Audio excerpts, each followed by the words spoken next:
Park Do-won was 7 years old when the sky changed forever.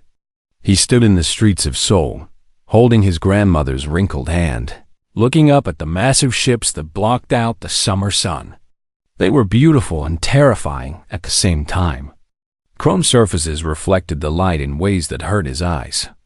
The ships made no sound as they descended, which somehow made them more frightening than if they had roared like thunder. His grandmother squeezed his hand tight. She was shaking. All around them, people had stopped moving.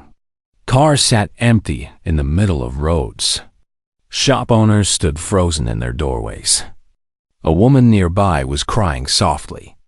No one knew what to do. Then the aliens spoke. Their voices came from everywhere and nowhere, translated into every language on Earth at the same time.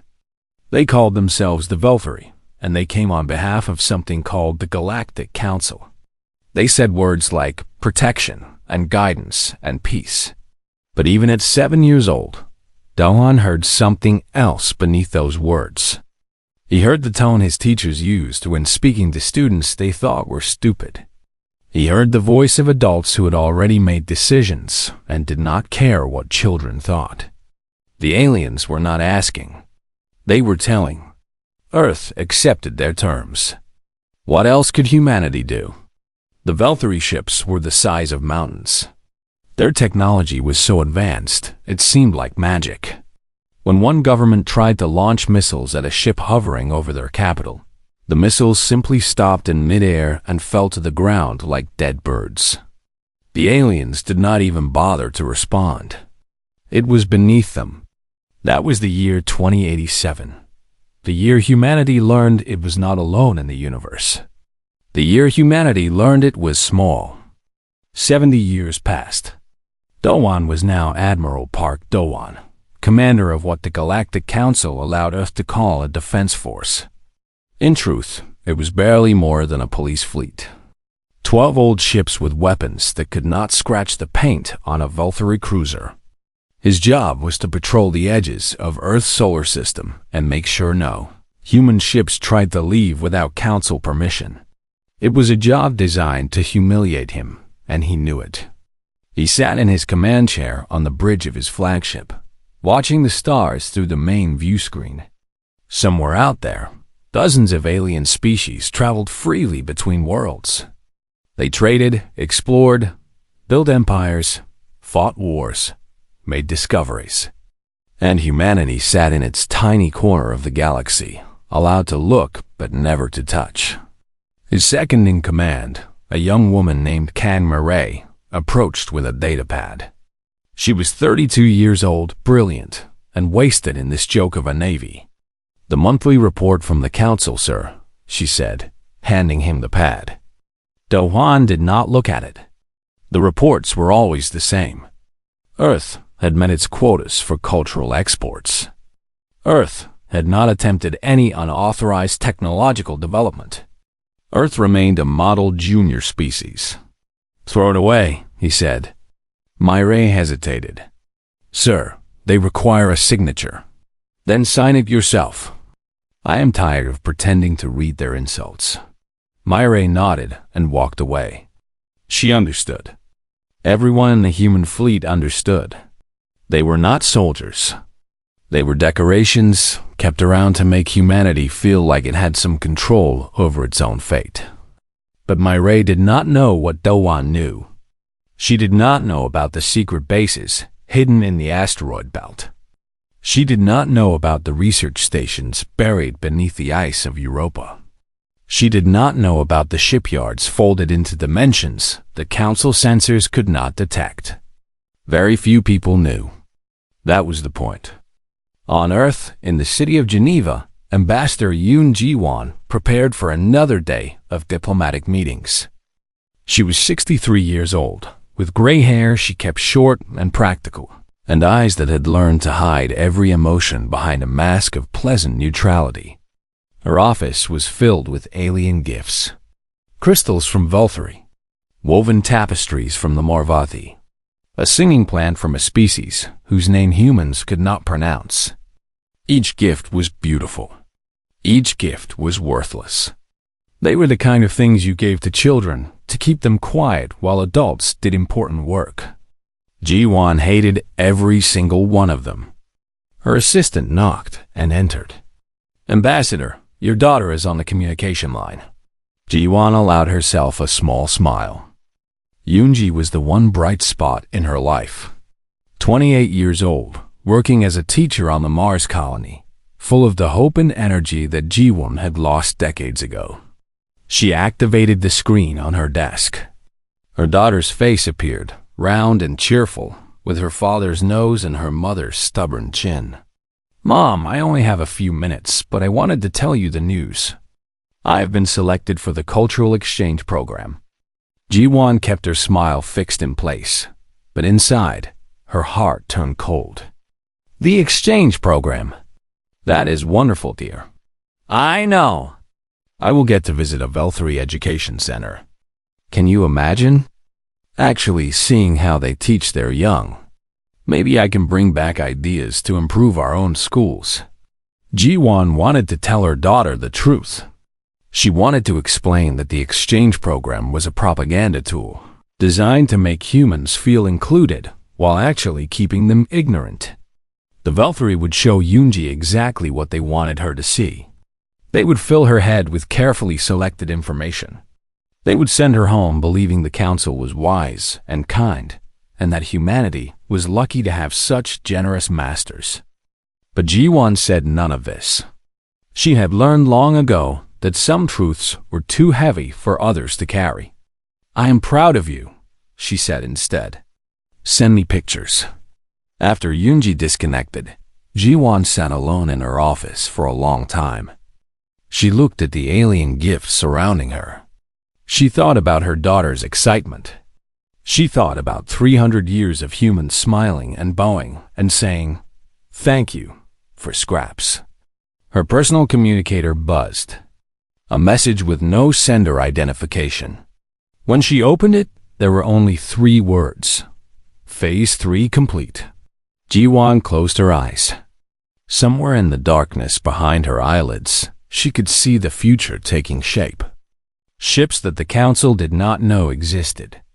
Weapons that broke the rules of what was supposed to be possible. An army of scientists and engineers and soldiers who had spent their entire lives preparing for a moment that might never come. 300 years of planning. 300 years of patience. 300 years of pretending to be weak while quietly becoming strong. It had started with her grandfather's generation, the ones who had watched those first ships descend and felt the shame of helplessness burn in their chests. They had made a choice that day. They would smile for the aliens. They would play the role of the obedient child. But in secret, in shadows, in places no one would ever think to look, they would prepare. Each generation passed the mission to the next. Each generation added to the hidden strength. Each generation kept the secret, even from their own families, even from their own children. Until now. Ji-won opened a locked drawer in her desk and removed a small data chip. On it was a single file, a speech she had written and rewritten 1,000 times over the past 10 years. A speech she hoped she would one day have the chance to deliver. She read the first line to herself, silently. The human delegation respectfully declines. 5 simple words. But when the time came, they would change everything. Above her, in the night sky, she could not see through her office ceiling. Admiral Park Do-hwan watched the stars and waited for orders he had been waiting his entire life to receive. The galaxy thought it knew humanity. The galaxy was wrong. The message arrived on a Tuesday morning.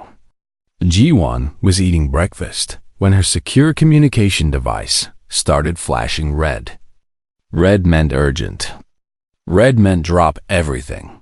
Red meant the world was about to change. She read the message 3 times to make sure she understood it correctly. The Galactic Council had decided, in their infinite wisdom, that Earth was in the way. A new hyperspace travel lane needed to be built, and Earth's solar system sat directly in its path. The solution was simple. Humanity would be relocated to a preserve in the outer regions of the galaxy. The process would begin immediately. Resistance was not expected, but if it occurred, it would be dealt with appropriately. The message was written in the dry, formal language of bureaucracy. There were no threats. There were no apologies. The council was not asking for permission. They were issuing orders the way someone might order furniture to be moved from one room to another. Ji-won set down her teacup. Her hands were perfectly steady. She had been preparing for this moment for 40 years, ever since her mother had told her the truth about the secret her family carried. Now that the moment had finally arrived, she felt strangely calm. She picked up her communicator and sent a single word to a number she had memorized but never used. Now. Across the solar system, that word spread like fire through dry grass. Admiral Park, the one received it on his bridge, and immediately began issuing orders to ships that officially did not exist.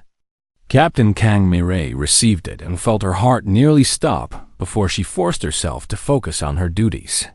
Thousands of men and women who had trained in secret for years received it and knew that their lives were about to change forever. 3 days later, Ji-won stood in the great chamber of Station Prime. The station orbited a dying star at the center of council space. It was where the 12 elder races met to decide the fate of the galaxy. It was beautiful and ancient, and filled with species that had traveled between stars when humans were still learning to make fire. Ji-won walked alone to the speaking platform at the center of the chamber. Protocol demanded that junior species arrive without escorts. It was meant to remind them of their place. She had walked this same path dozens of times before, always feeling small, always feeling watched, always feeling like a child called before the adults to explain herself. Today felt different. The Valkyrie High Arbiter, a being made of living crystal named Thalvex, looked down at her from his elevated seat. His body glowed with soft purple light, which meant he was feeling amused. Jianwen learned to read Valkyrie emotional displays years ago. They were not as mysterious as they believed themselves to be. Ambassador Yoon, Thalvex said, his voice like music played on glass instruments. You have received the Council's decision regarding your species relocation. I have. And you are here to discuss the logistics of the transfer, yes? We have prepared facilities in the Outer Rim that will be suitable for your kind. The journey will take approximately 3 of your generations, but your descendants will find a comfortable home waiting for them. Ji-won looked at him. She looked at all of them. The Marvathi delegate, a creature like a giant snake covered in iridescent scales, coiled around her floating platform. The Telvanni representative, small and gray with enormous black eyes, hovering in a personal gravity field. The others, each stranger than the last, each looking at her with varying degrees of boredom or contempt. She thought about her daughter. She thought about the children in Yoonji's classroom, learning songs and playing games, unaware that powerful beings in a distant station had just decided to erase their future. She thought about 300 years of smiles and patience and planning. The human delegation, Ji-won said, her voice carrying clearly through the chamber, respectfully declines. The silence that followed was absolute. Thalvex's glow shifted from purple to yellow, indicating confusion. I do not understand. This is not a negotiation, Ambassador. This is a directive. Your species will be relocated. Your world will be cleared. These things will happen. No, Ji-won said. They will not. The Marvathi delegate made a sound like steam escaping from a broken pipe. In their language, it was laughter. Little human, what exactly do you plan to do about it? Throw rocks at our ships? You have no fleet. You have no weapons. You have nothing. Ji-won smiled. It was not the diplomatic smile she had worn for 40 years. It was something else entirely. Admiral Park, she said, seemingly to empty air. Please proceed with Phase 1. For one heartbeat, nothing happened. Then the entire station shook. Alarms began screaming in every language. Display screens around the chamber flickered to life, showing sensor readings that made no sense. The space around Station Prime, which had been empty moments before, was now filled with ships. Human ships. Thousands of them. See? Thalvex rose from his seat, his crystalline body turning a deep, alarmed red. This is impossible. Our sensors monitor your entire system. You have 12 patrol vessels. 12. We have 17,000 warships, Jiwan replied calmly. We have had them for quite some time. We simply chose not to show you. On the bridge of the UEN's Defiance, Admiral Park Do-won watched the chaos unfold through his tactical display. The Council's defense fleet was scrambling to respond, but they were not prepared. They had never needed to be prepared. No junior species had ever challenged them. No junior species had ever had the means to challenge them. Until now. All ships report ready, Marie announced from her station. Weapon systems active. Shields at full power. Do-hwan nodded slowly. 70 years of pretending to be powerless. 70 years of commanding garbage ships on meaningless patrols. 70 years of watching aliens look at him like he was an insect. It was over now. Today, the galaxy would learn what humanity truly was. Hold position, he ordered. Do not fire unless fired upon. Let them see us. Let them understand. Back in the chamber, the council delegates were shouting at each other. The carefully maintained dignity of the galaxy's ruling body had dissolved into panic and finger-pointing. Only the Talvani representative remained calm, watching Jiwan with those huge dark eyes. Thalvex finally regained enough composure to address her again. Ambassador, this is an act of war. If you do not stand down immediately, we will have no choice but to respond with overwhelming force. You are welcome to try, Jiwan said. But I suggest you look more carefully at those sensor readings first. The High Arbiter did. His color shifted through several shades that Jiwan had never seen before. She did not know what emotions they represented, but she could guess. These weapon signatures, he said slowly. They should not exist. Some of these technologies are theoretically impossible. Many things that seem impossible are actually just very difficult, Jiwan replied. Humanity has had 300 years to work on difficult problems. You gave us that time. You thought you were keeping us contained. Instead, you were giving us room to grow. The Morvathi delegate's laughter had stopped. Her scales had turned a pale, sickly color. How? She demanded. How could you possibly have developed such capabilities without our knowledge? Jiwan turned to face her directly. Because you never thought to look. You saw a primitive species, barely out of its cradle, and you assumed that was all we would ever be. You watched us trade our art for your scraps and thought we were grateful. You saw us smile at your insults and thought we were tame. She paused, letting her words sink in. You made the same mistake that every bully in human history has made. You thought that because we did not fight back, it meant we could not fight back. You confused patience with weakness. You confused strategy with surrender. The chamber had grown very quiet. Every alien eye was fixed on the small human woman standing alone at the center of the room. She was not tall. She was not physically impressive. She was simply a 63-year-old grandmother with gray hair and tired eyes. But in that moment, she represented something far larger than herself. Humanity is done being quiet, Jiwan said. We are done being relocated and contained and patted on the head like good children. We are done smiling while you decide our fate without our consent. The silent years are over. She turned and began walking toward the exit. Ambassador! Thalvex called after her, Where are you going? We have not finished discussing this matter. Jiwan stopped but did not turn around. Yes, we have. You may contact me when you are ready to negotiate as equals. Until then, our fleet will remain in position. Consider it a reminder. A reminder of what? Now she turned, just enough to look at him over her shoulder. A reminder that you should have treated us better when you had the chance. She walked out of the chamber, leaving the rulers of the galaxy staring at empty space where their power used to be. The standoff continued for 17 hours. During that time, the galaxy held its breath. News of what had happened at Station Prime spread faster than light, carried by communication networks that buzzed with shock and disbelief. A junior species had challenged the Council. A primitive world had hidden a war fleet. Everything the galaxy thought it knew about humanity was wrong. On the bridge of the Defiance, Admiral Park Do-won watched the tactical display and waited.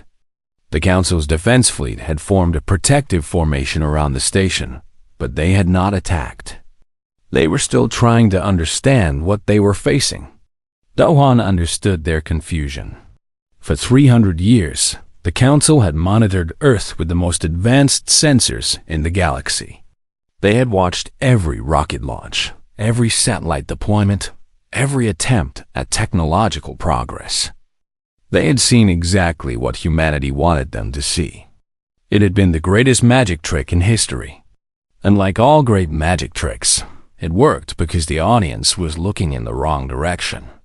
Sir, Myre said from her station, the Marvathi fleet is moving. Looks like they are trying to flank our left side. Do-won studied the display. 60 Marvathi warships, each one the size of a small city, were attempting to circle around the human formation. It was a standard tactical move, designed to split the enemy's attention. The Marvathi were excellent fighters. Their species had evolved as predators, and they approached war the same way they approached hunting. They were fast, aggressive, and merciless. In any normal battle, they would be terrifying opponents. But this was not a normal battle. Connect me to Admiral Cho Yuna, Do-won ordered. The face of a woman in her 50s appeared on his screen. Cho Yuna commanded the Second Fleet, and she had spent the past 40 years training for exactly this moment. Her hair was pure white, but her eyes were sharp and cold. I see them, she said before Do-won could speak. Permission to demonstrate?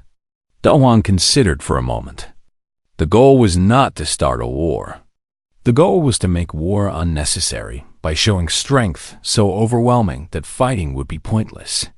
But the Marvathi needed to understand what they were dealing with. Permission granted. Minimal casualties. We want them scared, not dead. Yuna smiled. It was not a pleasant smile. Understood. What happened next would be studied in military academies across the galaxy for centuries. The Marvathi fleet moved into flanking position, preparing to strike. Their commanders were confident. They had superior numbers in this engagement and generations of combat experience. The human ships were impressive, but surely they could not match Marvathi warriors in actual battle. Then the human Second Fleet vanished. One moment they were there, holding position on the right side of the formation. The next moment, the space they occupied was empty. The Marvathi sensors went crazy trying to track where they had gone. They found out 3 seconds later. Admiral Cho Yuna's ships reappeared inside the Marvathi formation. Not in front of it, not beside it, but inside it. Scattered between the enemy vessels, like wolves appearing suddenly in the middle of a flock of sheep. Their weapons were already firing. The battle lasted 11 seconds. The Marvathi lost 60 ships. Some were destroyed outright. Others were disabled, their engines dead, their weapons melted into useless slag. The survivors drifted helplessly in space, unable to fight, unable to flee. Humanity lost nothing. The commander of the Marvathi fleet, a veteran named Vess who had fought in a dozen wars, managed to send one final transmission before his bridge exploded around him. "Impossible," he said. "Your species has only had faster-than-light travel for 2 centuries. You cannot possibly. We have had it longer than you think," Yuna replied. "We just let you believe otherwise." The transmission cut off. Vess was dead. His fleet was broken. And across the galaxy, billions of beings watched in stunned silence as a junior species demonstrated capabilities that the Council had believed impossible. Back on Station Prime, Ji-won received news of the battle in her temporary quarters. She felt no joy at the destruction. Those had been living beings, each with their own lives and families and hopes. But she also felt no guilt. The Morvathi had attacked. The Morvathi had paid the price. Her communicator buzzed. A message from Commander Beek Suho, head of Human Intelligence Operations. She opened it and found a single file attached. The file contained information that Suho's agents had spent decades collecting. It listed every Veltri colony, every military base, every important location in their vast empire. It included the home addresses of their ruling families, the school locations of their children, the medical facilities where their elderly received care. It was not a threat. It was a statement of fact.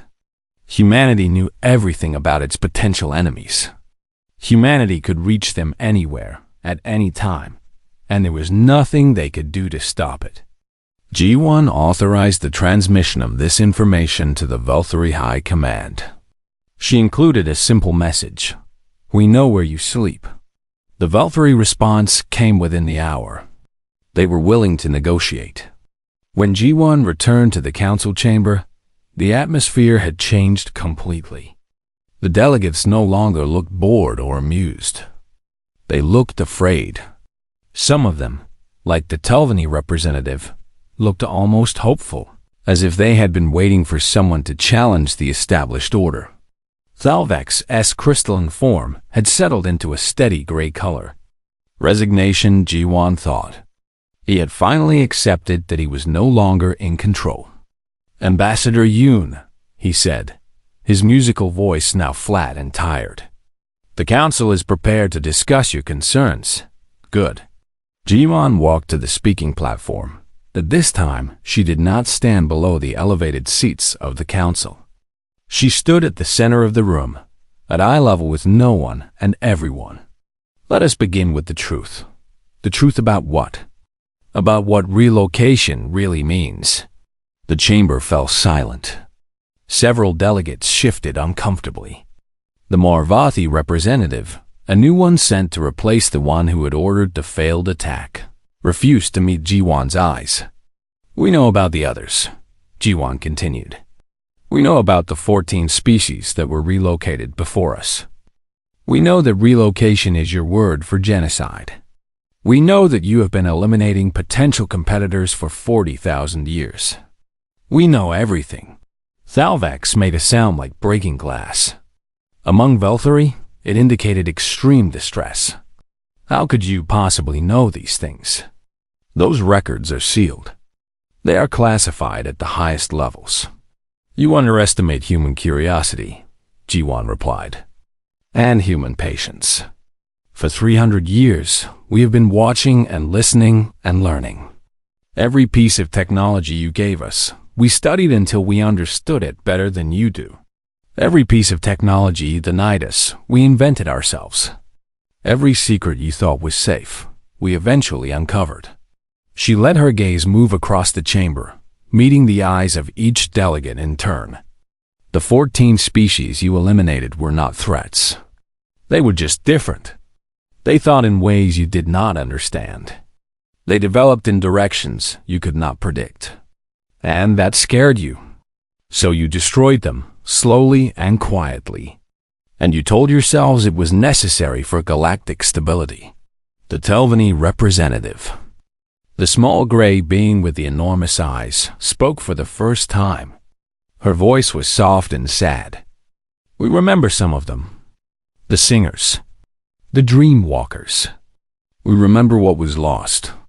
Then you understand why we could not allow this to continue, Jiwan said. Humanity will not be the 15th name on your list. Humanity will be the last name on your list, because after us, there will be no more list. She straightened her spine and spoke the words she had waited 40 years to say. We do not want war. We do not want empire. We want something far simpler. We want to exist. We want to grow.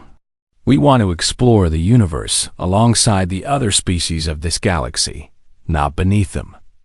We want our children to see the stars without asking permission. She paused. Give us these things, and we can be allies. Deny us, and we will take them anyway. The choice is yours. Thalvex looked at her for a long moment. Then he did something no Velthari High Arbiter had ever done in the 40,000-year history of the Council. He bowed his head. What are your terms? He asked. Jiwan smiled. It was not the diplomatic smile. It was not the triumphant smile of a victor. It was the tired, relieved smile of someone who had carried a heavy weight for a very long time and was finally allowed to set it down. Let me tell you, she said, about a future where everyone is equal. The negotiations lasted 3 months. It was the longest and most difficult diplomatic process in galactic history. Thousands of years of tradition had to be re-examined. Rules that had governed the galaxy since before human civilization existed had to be rewritten. Power that had been held by a few species for countless generations had to be shared. Jiwan led the human delegation with the same patient determination that had defined humanity's secret resistance. She did not gloat. She did not threaten. She simply stated what humanity wanted and refused to accept less. The first demand was simple: full membership in the Galactic Council. Not as a junior species with limited rights, but as an equal partner with full voting power. The elder races resisted at first, claiming that humanity was too young, too inexperienced, too primitive to participate in galactic governance. Jiwan's response was calm and devastating. You have been governing this galaxy for 40,000 years. In that time, you have eliminated 14 species, exploited hundreds of others, and built an empire based on fear and control. Perhaps it is time for some fresh perspectives. The demand was granted. The second demand was territorial. Earth wanted sovereignty over its own solar system and the surrounding space, an area that would give humanity room to grow without interference. The Council tried to negotiate a smaller territory, arguing that such a large claim was unprecedented for a single species. Admiral Park Dowan, who had joined the negotiations as military advisor, simply pulled up a star map showing the current territorial holdings of each elder race. The Velthari alone controlled more than 1,000 star systems. The Morvathi held 800. Even the smallest elder race possessed dozens of worlds. We are asking for one system and the empty space around it, Dowan said. This is not greed. This is survival. The demand was granted, but it was the third demand that truly changed things. We want access to the sealed archives, Jiwan announced on the 14th day of negotiations. All of them. Every record of every species that was relocated. Every document relating to the true history of this council. The chamber erupted. Delegates shouted over each other. The Velthari representative's crystalline form cycled through colors so rapidly that Jiwan worried he might shatter. The Morvathi hissed threats that their translation devices barely managed to soften. Only the Telvanni remained calm. The small gray being floated forward on her gravity platform and raised one delicate hand. The human speaks truth, she said, and somehow her soft voice cut through all the noise. We have kept these secrets for too long. The weight of them has corrupted everything we built. If humanity forces us to face what we have done, perhaps that is what we deserve. The archives were opened. Lieutenant M. Soo-jin had been assigned to the diplomatic security detail, but her real role was intelligence gathering. She was young, only 28, but she had been trained from childhood for this work. Her grandmother had been part of the first generation of secret agents, gathering information about alien visitors while pretending to be a simple translator. Now Soo-jin stood in a massive underground vault on Station Prime, watching as human researchers began the process of reading 40,000 years of hidden history. Dr. An Hyok led the research team. He was 70 years old, with white hair and hands that shook slightly when he was excited. He had spent his entire career studying alien cultures, trying to understand the beings that had taken control of Earth's destiny. Now he was about to learn secrets that no human had ever known. "This is incredible," he whispered as he reviewed the first batch of documents. "And terrible. My God, what they did." Soo-jin looked over his shoulder at the screen. She saw names she did not recognize. Entire species reduced to clinical entries in bureaucratic databases. Population counts that started in the billions and gradually decreased to zero over the course of generations. The Shailen, Hyok read aloud. A species of empaths who communicated through shared emotions. The council classified them as a potential threat because their abilities made them resistant to propaganda. Relocation was approved in Galactic year 12,847. Final population count reached zero in Galactic year 12,991. He scrolled to the next entry. The Dreaming Ones, a species that existed partially in a dimensional space the Council could not access or monitor. Classified as a potential threat due to inability to control or contain them. Relocation approved in Galactic year 23,102. Final population count reached zero in Galactic year 23,456. Entry after entry. Species after species. Each one unique. Each one destroyed because they were different in ways the Council could not accept. Soo-jin felt sick. How could they do this? How could they just decide to erase entire civilizations? Hyok looked at her with tired, sad eyes. The same way powerful beings have always justified atrocities. They convinced themselves it was necessary. They told themselves the galaxy was safer without these species. They built systems and procedures that made genocide feel like paperwork. He closed the file and opened another. But now everyone will know. That is what matters. The truth cannot be hidden anymore. On the other side of the station, Ji-won received a message from her daughter. Yoonji's face appeared on the screen, but she was not smiling this time. She looked shocked and pale. "Mom, is it true? The things they are saying on the news? About the Council? About what they did?" Ji-won nodded slowly. "It is true, my love. All of it. And you knew? You knew this whole time?" "Some of it. Not everything. But enough to know that something had to change." Yoonji was quiet for a long moment. When she spoke again, her voice was different, harder, more adult. "What do you need me to do?"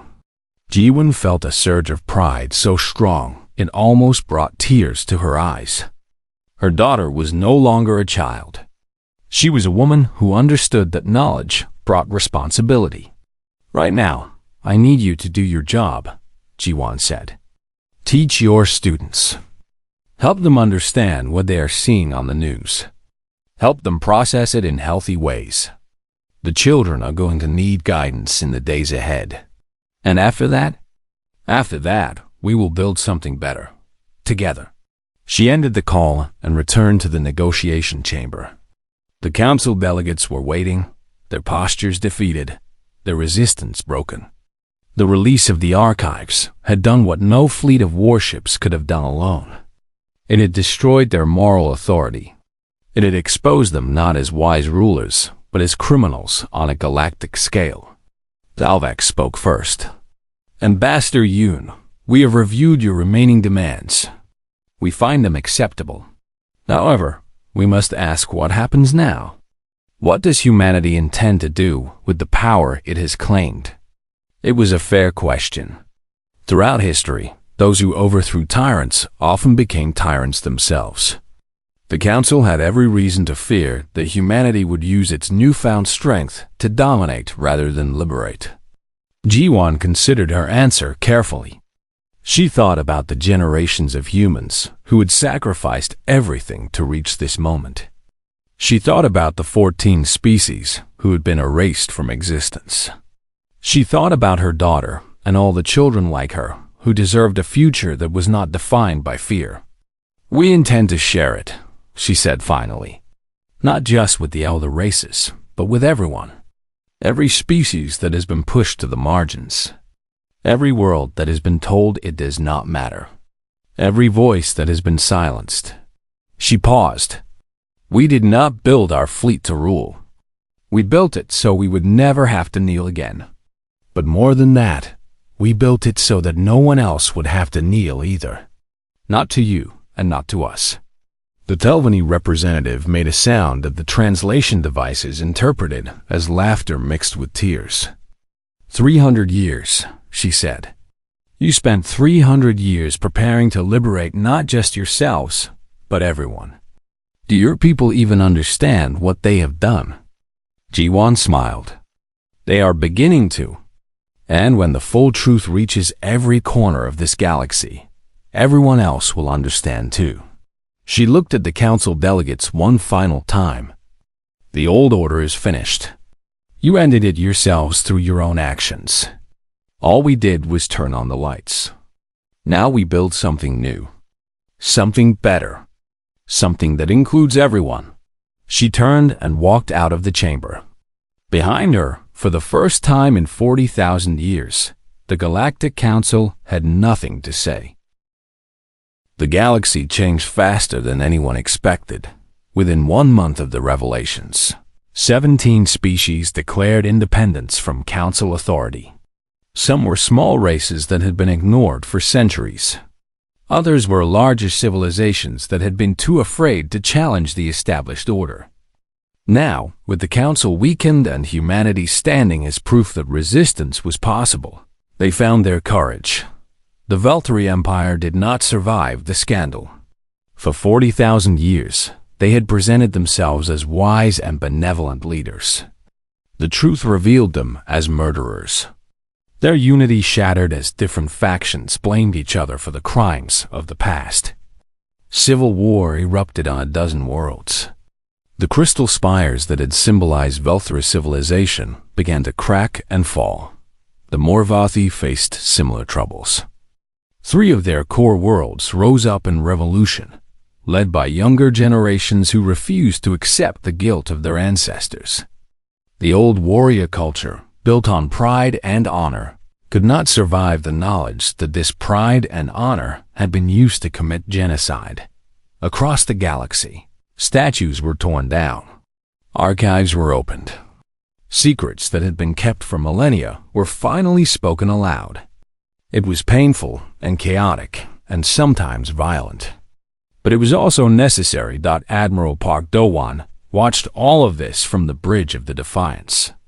He was 77 years old now, tired in ways that had nothing to do with his body.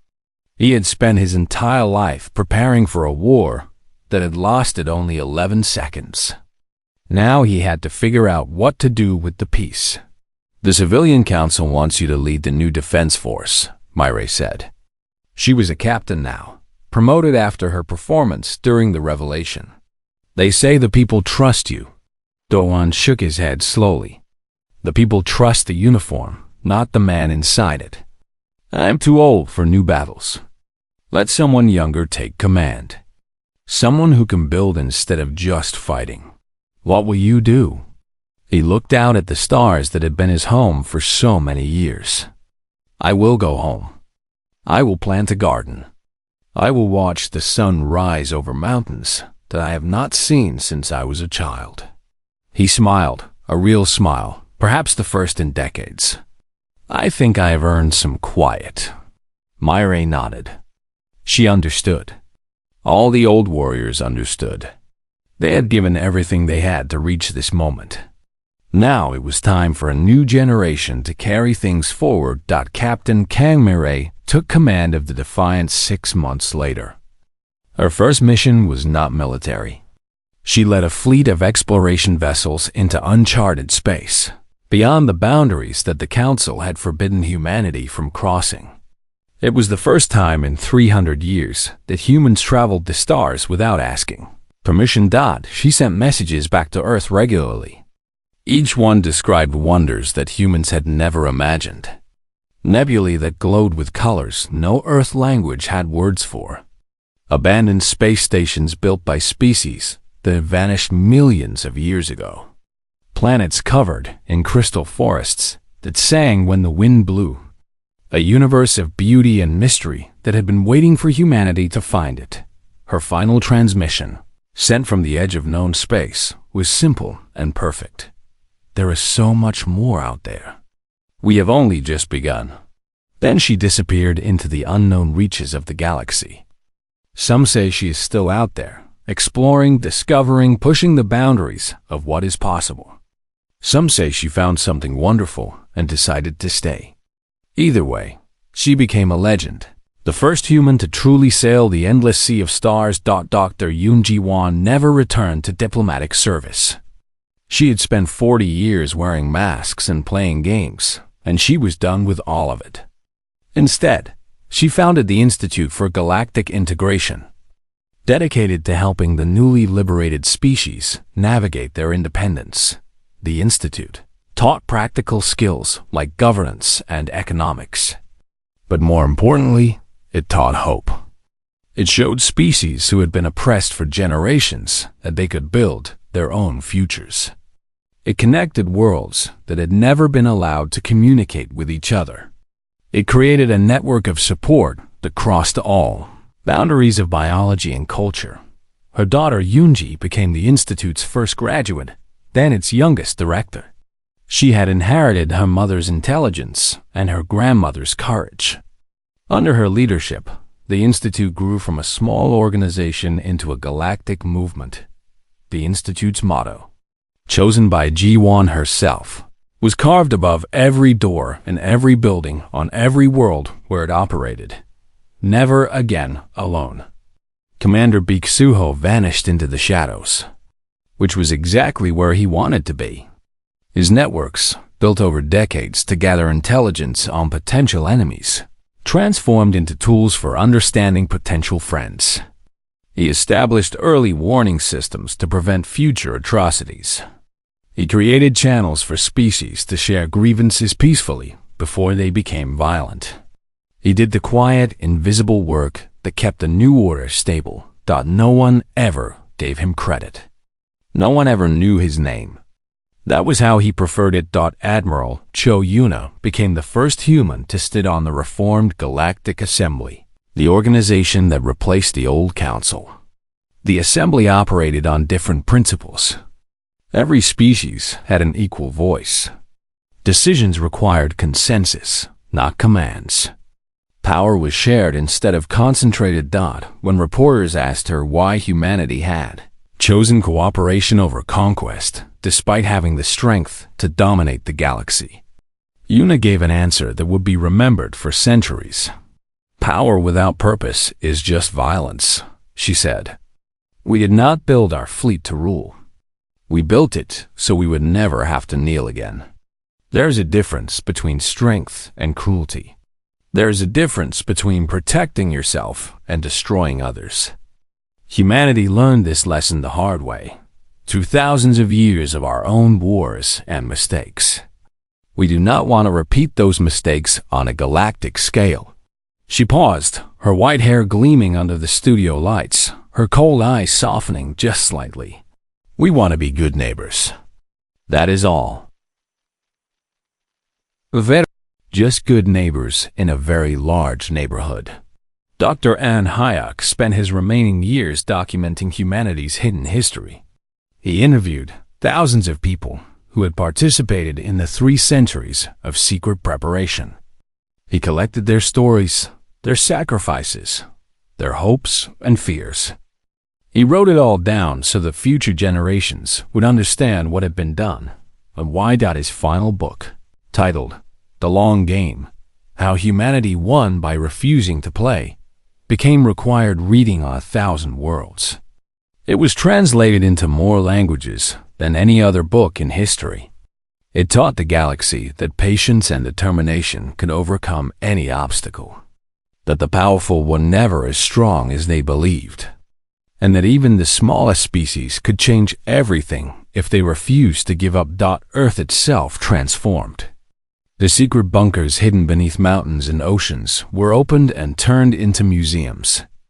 Visitors from across the galaxy came to see the places where humans had built their impossible fleet.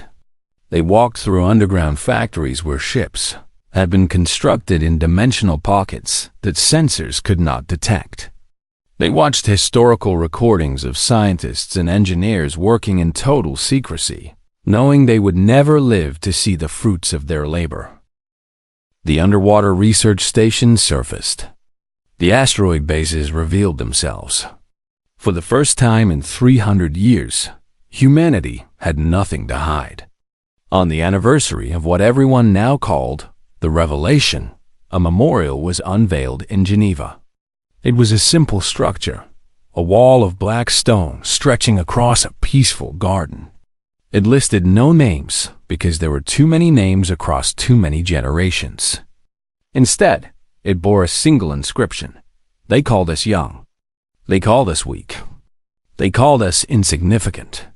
They were wrong about all of these things. We were patient. We were determined. We were human. And we said, enough. People from every species in the galaxy came to see the memorial. They stood before the black wall and read those words and understood something important. Humanity had not won through superior weapons or brilliant tactics. Humanity had won because they refused to accept that their fate was someone else's decision to make. In the years that followed, historians and philosophers would debate how humanity had achieved the impossible. They developed theories about human psychology, about the evolutionary pressures that had shaped the species, about the cultural factors that allowed them to maintain secrets across 300 years and dozens of generations. But the answer was simpler than any theory suggested. Humanity had remembered something the elder races had forgotten. The universe does not belong to the powerful. It does not belong to the old or the established or the traditional. The universe belongs to those willing to fight for their place in it. And humanity had been willing to fight for 300 years, in silence and shadow, until the moment came to step into the light. Now they stood in that light, surrounded by allies they had helped free, facing a future they had earned through patience and sacrifice. The stars that had once seemed so distant were now within reach. The galaxy that had once seemed so hostile was now full of possibilities. The silent years were over. The new dawn had begun. And somewhere out beyond the edge of explored space, Captain Kang Murray sailed on through the endless dark, carrying the spirit of humanity into the unknown. Proving with every light year she traveled that no force in the universe could contain a species that refused to be contained. The galaxy had learned an important lesson. Never underestimate humanity. Never assume you know what they are capable of. And never, ever give them 300 years to prepare.